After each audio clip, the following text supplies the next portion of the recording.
Sumiklab naman po ang isang sunog sa isang bahay po sa Mangaldan, Pangasinan. Madaling araw po kahapon, Pebrero 1. Batay po sa ulat, natutulog pa umano ang mga may bahay ng isang 64 years old na babae at ang kanyang anak nang magsimula ang apoy sa harapang bahagi ng nasabing bahay. Kalaunan, nagising ang may-ari at napansin ang sunog na kumakalat na sa ilang bahagi ng kanilang tahanan. Agad na rumisponde ang mga tauhan ng Bureau of Fire Protection at ang Mangaldan Municipal Police Station na tineklarang fire out ang insidente bandang 3:00 ng madaling araw. Ayon sa mga otoridad, wala namang naiulat na nasaktan sa nasabing insidente.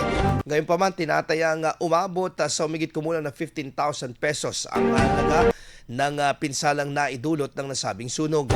Sa kasalukuyan, patuloy pa rin ang investigasyon kung saan nagmula ang apoy. IFM News. IFM News. IFM.